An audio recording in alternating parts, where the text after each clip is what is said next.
Salut, c'est Maxence, bienvenue dans cette nouvelle vidéo sur la série sur les intervenants investisseurs agisseurs. Aujourd'hui, je vais interviewer Renaud qui est entrepreneur du bâtiment, qui est une entreprise de rénovation dans le bâtiment. Donc en fait, il rénove des appartements, il rénove des maisons, voilà, il fait pas mal de chantiers comme ça. Et aujourd'hui, il va nous expliquer les étapes pour analyser les travaux immobiliers. Donc lorsque tu vas faire une visite immobilière, tu vas sûrement avoir normalement des travaux à réaliser si c'est pour faire un investissement immobilier rentable. Et du coup, il va falloir que tu analyses assez vite les travaux parce que si c'est une bonne affaire, elle risque de partir très vite. Donc l'objectif, c'est qu'il te donne un plan d'action pour pouvoir analyser les travaux immobiliers et comme ça, tu pourras être beaucoup plus réactif. Donc tu vas nous dire ça tout de suite après une petite présentation. C'est parti. Ok, donc je viens d'arriver avec Renaud. Donc là, on est dans ses bureaux. Renaud, est-ce que tu peux te présenter rapidement du coup pour qu'on puisse un peu analyser qui tu es et qu'est-ce que tu fais dans ta vie? Ouais, salut Max. Bah écoute, en tout cas, merci de m'interviewer. Donc, je m'appelle Renaud Lagier, je suis entrepreneur depuis un peu plus de 10 ans. Donc, j'ai eu plusieurs entreprises, les dernières en date dans le bâtiment. Donc, je travaille principalement avec des investisseurs, on fait beaucoup d'investissements locatifs. Donc, société de bâtiment, rénovation tout corps d'État. Okay. Donc j'ai fait ça pendant pas mal de temps, on gérait un petit peu tout pour les clients sur les chantiers, je faisais office de patron et de chef de chantier, puis là ça fait un an que j'ai pris un petit peu de recul par rapport à ça. Je me suis associé donc avec un collègue qui maintenant gère lui-même les travaux et pour moi me concentrer un petit peu plus sur du conseil. En parallèle donc j'ai sorti un blog, donc investir-rénover.fr, qui aide un petit peu, qui donne des conseils sur tout ce qui touche à l'investissement et à la rénovation. Ok. Et voilà, donc je serais ravi de répondre à tes questions. Ok, bah c'est cool. Bah Renaud, comme je te disais en intro, tu pourras le retrouver sur Investisseur Agisseur. Il fera partie des partenaires qui sera en live pendant au moins 1 heure, un lundi soir. Donc si tu veux connaître un petit peu tout le détail, dans la description tu auras un lien vers Investisseur Agisseur. Je te mettrai aussi un lien pour aller directement sur la page de Renaud, comme ça si tu veux le retrouver assez facilement aussi, ça peut être intéressant. Et voilà, donc sinon concernant grosso modo l'immobilier, tu as déjà investi dans l'immobilier? Si oui, combien est-ce que tu as bien, même si je connais la réponse? Ouais, un petit peu. Voilà, bah moi ça fait 6 ou 7 ans à peu près que j'investis dans l'immobilier. Alors j'ai on va dire un portefeuille entre guillemets immobilier assez large puisque j'ai fait aussi bien de la villa, de la résidence principale, de la construction, de la rénovation, j'ai fait de l'appartement, du nu, du meublé, du saisonnier, des locaux commerciaux. J'ai un petit peu tout essayé, j'ai aujourd'hui encore un petit peu de tout. J'ai fait aussi pas mal de reventes dernièrement pour forcément de temps en temps il faut faire un peu des arbitrages aussi pour pouvoir se dégager un peu de capacité d'endettement et puis pour pouvoir partir sur des projets plus importants. Aujourd'hui, il me reste une dizaine de biens immobiliers, donc c'est assez mixte, comme je disais. Moi, ma stratégie, elle se base vraiment sur mes forces et mes compétences à la base. Donc, c'est surtout d'acheter des biens qui sont en très mauvais état, dont personne ne veut, et d'essayer de trouver un petit peu un levier qui va permettre d'exploiter au maximum le potentiel et d'en créer un petit peu des biens d'exception. Voilà. Et donc j'ai fait ça pour dernièrement pas mal de fois, en fait, acheter des surfaces, même éventuellement des divisions, aussi des appartements, des plateaux, tout ce genre de choses, quoi. Ok, ça marche. Ok, bon voilà pour la présentation de Renaud qui est assez complète et assez dense. Maintenant on va revenir à la question du moment, donc je suis en train de lire en même temps les questions. Alors, ce qu'on va faire, c'est qu'on va te donner un processus étape par étape pour analyser les travaux lorsque tu vas visiter un bien immobilier. Donc voilà, que tu sois débutant ou pas, Renaud du coup va te donner le cheminement, on va dire, pour analyser les travaux, voir si ça peut être jouable ou pas de faire ce type de projet. Et comme ça peut être vraiment intéressant et ça peut te permettre d'être beaucoup plus réactif si tu trouves une bonne affaire pour essayer de la bloquer tout de suite parce que tu arrives à analyser au moins le plus gros, le plus vite possible. Donc tout d'abord, qu'est-ce qu'il faut voir quand tu rentres dans un appartement ou dans une maison, enfin un bien à rénover? Qu'est-ce qu'il faut voir? Qu'est-ce qu'il faut regarder est-ce que tu as des points en particulier? Il y a pas mal de choses à regarder. Alors, la petite mise en garde entre guillemets quand même avant de commencer, c'est juste que l'objectif par rapport à ça, c'est de vous permettre d'être très réactif quand vous faites une visite. Mais ce que je vais vous donner maintenant, ça remplacera surtout pas une visite avec un vrai professionnel. En cas de doute, faut vraiment pas hésiter. Même à la limite, même sans parler de doute, mais à moins d'être un expert, le mieux c'est quand même de faire au moins une contre-visite avec un entrepreneur pour qu'il vous donne un avis vraiment technique et puis même contradictoire. Alors après, l'intérêt c'est que quand vous faites votre première visite tout seul déjà, il y a quelques points qui peuvent être intéressants de regarder rapidement et qui peuvent déjà vous permettre tout de suite de savoir si on se positionne ou pas sur un bien. Voilà, c'est surtout ça. Donc, bon, alors il y a beaucoup de choses, mais principalement on va s'attaquer, enfin on va parler surtout de l'intérieur, hein, parce qu'il y a également les toitures, tout ça, mais on va dire qu'on est plutôt dans le cadre d'un appartement, je pense, par rapport à tes clients. Dans le cadre d'un appartement, donc déjà, première des choses, quand vous rentrez dans l'appartement, c'est de regarder l'aspect général, si l'appartement vous paraît sain ou pas. L'appartement, certainement, il va être en mauvais état, certainement, il peut sentir mauvais, être moche, délabré, etc. Par contre, il y a des choses qui sautent tout de suite à l'œil, tout ce qui est traces d'humidité, tout ce qui peut être odeur suspecte, ce qui peut être insectes, voilà, des bêtes à bois, des champignons, ce genre de choses. Déjà, tout de suite, attention s'il y a des choses à ce niveau-là, tout ce qui pourrait être classé insalubre, on va dire. Faites-vous accompagner d'un professionnel. Des fois, c'est là que vous pouvez avoir des gros leviers justement pour transformer, parce que c'est ce qui peut repousser les 3/4 des investisseurs. Par contre, attention, typiquement, certains champignons peuvent être vraiment très très dangereux et compromettre la solidité du bâtiment. Donc voilà, attention à ce genre de choses. Après, ce que vous allez pouvoir regarder, la première des choses que je conseille, c'est de sonder déjà les murs porteurs, pour savoir un petit peu si vous voulez faire une division, si vous voulez faire un raménagement intérieur. Essayez de vous balader un petit peu dans l'appartement. Souvent le plus simple, c'est d'aller cogner un petit peu sur les murs, de savoir quels sont les murs porteurs et tout de suite faire un petit croquis de l'appartement. Il n'y a pas besoin de s'embêter si vous voulez tout refaire à faire des plans complets de toutes les pièces. Par contre, notez bien les murs périphériques et puis tout ce qui est murs porteurs. Ça va être vraiment la base de votre schéma d'implantation. Une fois que vous avez ça, vous allez repérer tout de suite le tableau électrique, voir son emplacement, son état général. Idéalement, vous prenez une petite photo également. Si possible, allez faire un petit tour aussi au niveau du compteur électrique. Si le tableau est en mauvais état, c'est pareil, c'est pas grave, au contraire, ça va vous permettre de négocier le prix du bien en disant il y a l'électricité à refaire, sachant que la plupart du temps vous allez quand même le faire, donc c'est bien pour vous.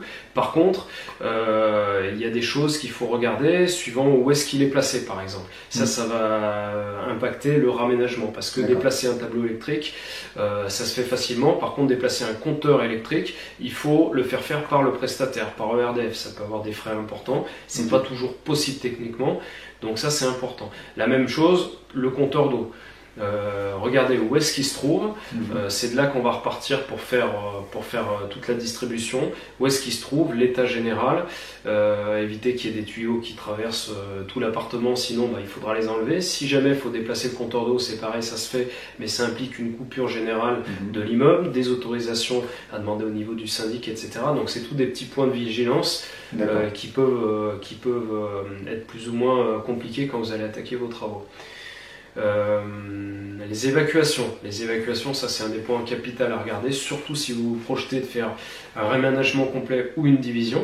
La plus importante, ça va être l'évacuation des toilettes. Donc c'est simplement la plus grosse des évacuations, c'est en général un diamètre 100 mm, parce que les évacuations d'eau fonctionnent par gravité. Donc ça veut dire que ça va toujours en descendant, et la règle dit qu'il faut au minimum 1 cm au mètre de pente pour une bonne évacuation. Ce qui veut dire que si vous avez l'évacuation principale qui se trouve, des WC par exemple, dans l'angle au fond de l'appartement d'un côté, et que vous projetez de mettre vos toilettes ou vos douches à l'opposé, ça veut dire qu'il faudra surélever d'autant les toilettes, la douche, etc. Donc c'est pas impossible. Après on a des systèmes qui permettent de surélever, des faux planchers, des estrades, etc. Mais par contre, des fois ça peut poser des problèmes techniques. Donc ça c'est à regarder aussi. À prendre en compte. Quelque chose d'important également, moi, que je regarde à chaque fois, c'est tout ce qui est isolation thermique et phonique. Isolation thermique, pourquoi? Parce que si c'est dans des vieux bâtiments qui sont mal isolés, vos locataires peuvent se plaindre du froid. Donc si c'est pas ou mal isolé, peut-être prévoir de réisoler. Et l'isolation phonique, tout simplement, surtout si vous faites des locations un petit peu haut de gamme, voire saisonnières, etc. C'est très important, surtout dans des vieux immeubles qui pourraient avoir des planchers ou des structures en bois, l'isolation phonique est souvent mauvaise, donc ça c'est des choses qui seront à refaire. Donc toujours pareil, on va dire dans les travaux, tout est possible, simplement après il y a un coût qui est plus ou moins important. Quand vous avez une dalle béton, le béton c'est ce qui isole le mieux, donc déjà vous êtes tranquille. Si vous avez des planchers, souvent des planchers bois avec des faux plafonds, par exemple en lambris ou des plafonds plâtrés, briques, etc. C'est très mal isolé, il faudra peut-être prévoir de les tomber pour les refaire. Ça me fait penser également, si vous avez des plafonds ou des planchers en bois, regardez également l'état général, si vous arrivez, de tout ce qui est boiserie. Il peut y avoir des bestioles, et ça peut poser des problèmes, des bêtes ou des champignons, comme on avait parlé au départ. C'est vrai que des bêtes à bois qui peuvent compromettre tout simplement la solidité. On a eu le problème sur un chantier qu'on faisait pour un client dernièrement. Il y avait eu un dégât des eaux, donc là c'était même pas des bestioles, et du coup il y avait une poutre qui était complètement bouffée, et c'était pile poil l'emplacement par exemple où on allait mettre la baignoire. Et du coup, on a été obligé de faire venir une entreprise spécialisée, puisque bien sûr il faut les autorisations de syndic, d'assurance, etc. Qui vont derrière, pour remplacer cette poutre, parce que sinon on aurait posé la baignoire, le premier personne qui aurait pris un bain, il risquait de passer à travers. Donc ça c'est des petits détails, mais qui peuvent être intéressants, et pareil, en cas de doute, faites passer quelqu'un de spécialiste là-dedans. Voilà, on a parlé de tout ça. Quelque chose qui peut être important en fonction par rapport au coût, c'est les menuiseries. Tout ce qui est porte, fenêtre, etc. Donc porte intérieure, on va dire qu'on s'en fout, si vous refaites tout, de toute façon vous les changerez. Par contre la porte d'entrée, ça peut avoir un coût important, et surtout ça fait partie des parties communes, donc c'est pas toujours évident, vous allez devoir demander une autorisation à la copro, etc. Est-ce qu'elle est en bon état, est-ce qu'elle s'ouvre bien, est-ce qu'elle est suffisamment isolée phoniquement, etc. Et bien sûr les fenêtres, donc ça c'est le cas le plus courant, minimum qu'elles aient du double vitrage. Pareil, s'il y a du simple vitrage, c'est un bon argument pour aller négocier beaucoup le prix de vente. Par contre, ça impliquera de devoir demander certainement des autorisations d'urbanisme, autorisation à la copro, et puis ça peut vite coûter cher de remplacer des fenêtres. Voilà. Ça marche, ok. Donc on a déjà fait un bon petit tour. Je pense que c'est le plus important, vraiment, les choses les plus importantes à regarder. Après, éventuellement, les aérations, ça peut être aussi un dernier petit point à être vigilant. Tout ce qui est VMC, aération, etc. Parce que maintenant il y a des normes, il y a des exigences minimales en fait qui sont imposées en termes de ventilation, et surtout pour éviter d'avoir des moisissures, etc. dans vos salles de bain, dans vos cuisines. Donc ça c'est important de jeter un œil. Comment est-ce que vous allez pouvoir intégrer des VMC, s'il y en a, s'il n'y en a pas, comment on peut le faire, etc. D'accord. Donc ça c'est vraiment tout l'aspect visuel, donc dès que tu rentres dans l'appartement, comme tu l'as expliqué, il faut checker tout ça, donc n'hésitez pas à mettre la vidéo en arrière pour vraiment lister tout ce que vous avez à checker, parce que ça peut être vraiment intéressant. Et en plus c'était un peu dans l'ordre chronologique de la visite, donc c'était plutôt pas mal comme tu l'as avancé. Maintenant on va dire que tu as checké tout ça, donc tu as vraiment fait le point sur tout le visuel, ça paraît plutôt pas mal, enfin tu sais à peu près à quoi t'attendre, s'il faut que tu fasses une grosse rénovation ou pas. Est-ce que tu as des choses à demander à l'agent immobilier, au propriétaire par exemple, qui peut te permettre de voir des choses, dans les documents qui ne sont pas présents, enfin que tu ne peux pas voir sur place. Comme par exemple tu parlais des champignons qui auront, enfin les bêtes à bois qui rongent les poutres. Ça des fois c'est visuellement tu ne le vois pas de l'appartement. Oui, c'est vrai. Et du coup ça peut faire partie des documents donc, que tu peux demander. Oui, alors il y a des diagnostics qui sont obligatoires de toute façon, qui vont être faits lors de la vente. Donc votre notaire que le vendeur est obligé de remettre à votre notaire, qui va vous faire passer. Suivant votre lieu de résidence, enfin suivant le lieu de l'appartement plutôt, du bien immobilier et les normes, les exigences de la commune ou de la ville, elles peuvent être différentes. La plupart du temps, ça va être diagnostic termite, ça peut être diagnostic, on parlait tout à l'heure champignons, de la mérule. La mérule, c'est un des champignons les plus connus qui peut causer des très très gros dégâts. Moi, dernièrement, j'ai fait des gros travaux dans des appartements centre-ville de Lyon, dans un quartier où on nous a exigé de faire des diagnostics mérule, justement. alors que le pâté de maison juste à côté, il n'y avait pas besoin de le faire, c'est vraiment par quartier, par endroit. Donc ça, c'est des choses qui sont dans une certaine mesure obligatoires par le vendeur. Pour la partie légale, réglementaire, après rien ne vous empêche de votre côté de faire passer un diagnostiqueur si vous voulez être vraiment sûr à 100% et de faire un diagnostic termite, même si c'est à vous de le prendre en charge. Des fois ça vaut peut-être le coup d'investir 100 ou 150 euros dans un diagnostic termite pour être sûr, surtout si vous achetez une maison ou quelque chose avec des combles, etc., pour être sûr à 100% de ne pas avoir de soucis. Vous voyez, ou un immeuble, voilà, un immeuble, s'il y a des grosses parties bois, que l'immeuble est pas occupé, est squatté, etc. Voilà, il y a des choses, tout ce qui est plomb, amiante, électricité, ça c'est devenu obligatoire maintenant, quasiment de partout. Par contre, c'est vrai que mérules, tout ce qui est insectes, bêta-bois, tout ça, c'est pas toujours obligatoire dans toutes les communes. Donc ça, vous pouvez toujours le faire vous-même. À côté, il n'y a pas de souci, quoi. D'accord, ok. Ouais, super. Et après, il y a également, depuis la loi Allure, le vendeur est censé remettre également le carnet d'entretien de l'immeuble, donc qui est tenu à jour par la copropriété lors de la vente. Donc ça, c'est également un document dans lequel on va voir tout ce qui a été fait dans l'immeuble. Donc là, c'est pas uniquement dans l'appartement, mais c'est dans l'immeuble. Et même dans le cadre d'un achat d'appartement, si vous voyez, si vous êtes par exemple en dernier étage sous le toit et que vous voyez que la toiture a été refaite il y a 2 ans, vous vous dites c'est bon, je suis tranquille pour quelques années. Si vous voyez que la toiture n'a jamais été refaite et que l'immeuble date de 1800, faut se dire que peut-être qu'un jour vous avez des risques de fuite ou de soucis, ou même de devoir participer à la réfection de la toiture dans les temps à venir, quoi. D'accord, ok, ça marche. Ouais, donc en fait, il y a pas mal de documents qui maintenant sont devenus obligatoires, que vous pouvez déjà demander en amont avant la signature du compromis, parce que ça, c'est des documents que vous allez avoir le jour de la signature de compromis. Mais c'est vrai que si vous les avez avant, que vous les étudiez avant, ça évite de faire perdre du temps à tout le monde s'il y a des problèmes et que vous deviez attendre la signature de compromis pour voir ces problèmes. Donc c'est vrai que je pense que, comme tu as dit, il faut bien visiter, donc avec tous les points que Renaud a cités juste avant, il faut bien tout checker. Si ça rentre en compte, on demande ces documents tout de suite avant de se positionner, ou sinon on se positionne, on bloque, mais on demande tout de suite les documents. Comme ça permet effectivement de les feuilleter. Si vous avez des doutes, toujours faire une contre-visite ou envoyer les documents à un entrepreneur du bâtiment, et ça peut permettre une validation, on va dire.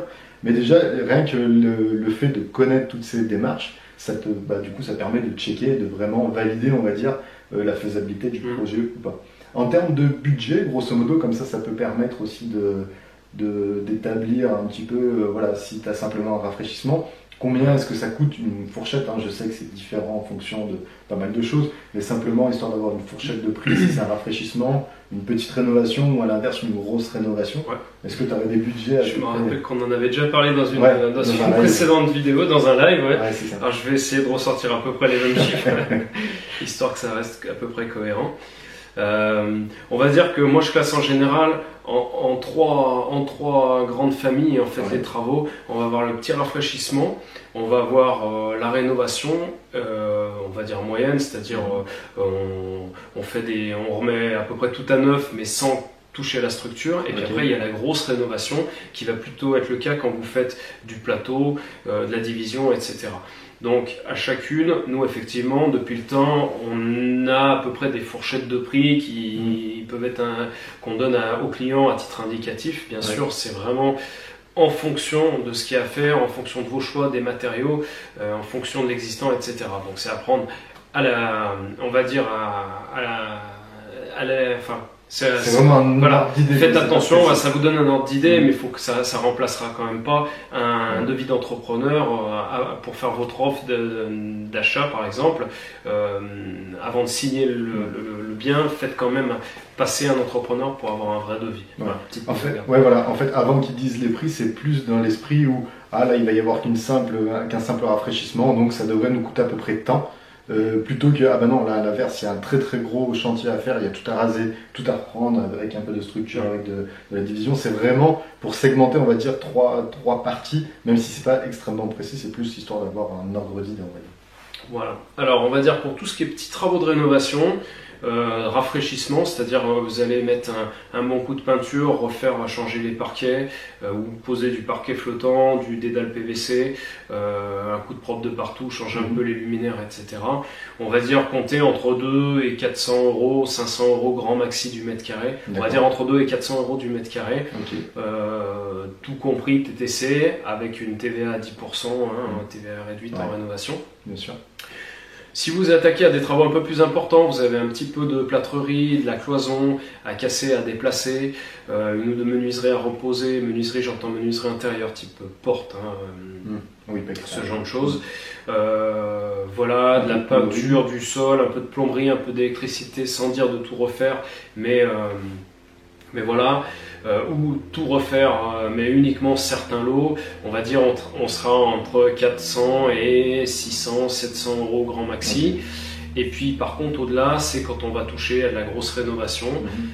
Donc là, c'est à partir de 700-800 euros du mètre carré. Pour la rénovation, de la grosse réno, on va dire simple. Et puis après, il n'y a pas vraiment de limite. Dès qu'on va avoir à changer les menuiseries, dès qu'on va avoir à refaire un peu de gros œuvres, un peu recouler des chapes, des dalles, etc., ça peut vite. Le gros œuvre coûte vite très cher, parce qu'il y a des assurances, des choses qui coûtent vite très cher, et puis les matériaux coûtent cher. Après, le budget moyen qu'on donne souvent à titre indicatif, c'est entre 800 et 1000 euros du mètre carré. Pour une grosse rénovation, typiquement division pour faire du locatif, division ou rénovation complète d'un appartement, on arrive, on casse tout, on refait tout à neuf, on sera à peu près dans ces budgets-là. Donc 800 000 euros du mètre carré en TTC à 10%. Ok. Après, c'est vrai qu'il y a toujours des cas particuliers par exemple, des contraintes qu'il peut y avoir dans certains cas de figure. Donc c'est vrai que ça c'est plus à titre indicatif. Plutôt que vraiment, si c'est 1100 euros, c'est peut-être parce que du coup il y a eu un problème, ou il y a eu un aléa qui s'est passé durant le chantier, ou qu'il y a un problème technique spécifique à cet appartement qui augmente, on va dire, le coût de... Ça en fait, en général, moi je dis à mes clients que c'est des fourchettes de prix qui sont intéressantes à connaître pour vous positionner. Vous allez faire une visite. À la fin de votre visite, vous faites vos petits calculs vite fait, vous savez qu'il y a tout à refaire, vous voulez faire une division, vous tapez sur 1000 euros du mètre carré, il y a 50 mètres carrés, vous faites un budget de 50 000 de travaux, vous savez que vous avez tant de frais de notaire, etc. Ça vous donne votre budget, vous pouvez faire, on va dire en 1 heure, votre offre d'achat et la remettre au vendeur, qui après va l'accepter ou pas et rediscuter là-dessus. Une fois que vous avez fait une offre qui a été acceptée, le deal il est bloqué et là vous pouvez aller en profondeur, faire passer un entrepreneur, faire des devis et rien ne vous empêche, si l'entrepreneur vous décèle un souci, quelque chose que vous n'avez pas vu, de rappeler le vendeur en disant écoutez, je suis désolé mais là il y a beaucoup plus de travaux que prévu donc je vais revenir sur mon offre, etc. Mais au moins ça permet de bloquer au départ. Par contre effectivement, avant d'aller valider votre prêt à la banque définitivement, c'est quand même bien de faire des devis beaucoup plus précis. Mais ça permet déjà de bloquer au départ, et d'aller vite. Parfait. Merci en tout cas de ton intervention. Merci à toi. C'était super. J'espère que ça vous a plu. N'hésitez pas à mettre dans les commentaires si ça vous a plu. Et si vous avez 2-3 questions à poser pour Renaud, c'est soit dans sa description, soit comme je disais, il sera dans l'immersion investisseur-agisseur, donc il sera partenaire et il interviendra du coup en live. Donc vous pourrez lui poser toutes vos questions, on pourra bosser sur vos projets, ça peut être ça va être vraiment intéressant. Et c'est fini pour aujourd'hui. Merci et à bientôt. Ciao, ciao.